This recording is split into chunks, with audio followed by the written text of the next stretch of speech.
লাঠি সোটা হাতে ঢুকছে একদল, তারপরে লন্ড ভন্ড দোকান, ভাঙাচোরা ইটের মাঝে উঠল দুষ্কৃতী দৌরাত্মের অভিযোগ।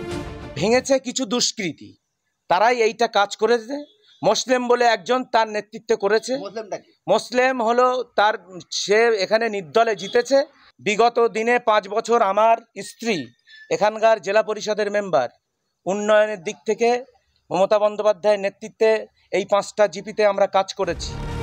সিসিটিভিতে স্পষ্ট দেখা যাচ্ছে অভিযুক্ত মুসলিম শেখকে তৃণমূল নেতা, যার বিরুদ্ধে আঙুল তুলেছেন তাঁর স্ত্রী, নির্দলে জিতে পরে যোগ দিয়েছেন তৃণমূলে। দল এবং নেতৃত্বের নাম ভাঙিয়ে জমি দখল করছে আশিক বিল্লাহ, পাল্টা অভিযোগকারীর বিরুদ্ধে সরব অভিযুক্ত। আর আমি যে নির্দলে জিতেছি, আমার ওয়াইফ জিতেছে যেটা, সে তো আমি তো টিএমসি করতাম, ভুলবশত এটা হয়ে গিয়েছে, তারপরে তো আমি তো আবার দলে জয়েন করেছি। এই দলটা ভাঙিয়ে খায় ওই আশিক বিল্লাহ। ও দলের ভয় দেখিয়ে, পাওয়ারের ভয় দেখিয়ে, নেতৃত্বর ভয় দেখিয়ে ও সাধারণ মানুষের এইসব জমি দখল করে খায়। রাজ্যের শাসক দল এত আসন, তবু কেন দলের কোন্দল থামানো যাচ্ছে না? ক্ষমতা লোভেই কি তৃণমূল মারছে তৃণমূলকে, নাকি 26-এর আগে নব্য পুরাতনের খেলা শুরু? এরা নিজেদের মধ্যে ভাগাভাগি করতে গিয়ে গোষ্ঠীদ্বন্দ্ব চরম পর্যায়ে পৌঁছে নিয়ে যাচ্ছে।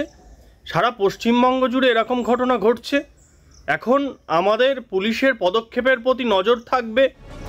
ছড়ানো ইটের পাহাড়ে যেন ভাঙা তৃণমূলের ঘর, বিন্দু বিন্দুতে সিন্ধু তৈরি হওয়ার আগে একবার কি তৃণমূলের ভেবে দেখা উচিত নয়? প্রশ্ন উঠছে একাধিক জেলায় ওঠা নানা ছবিতে।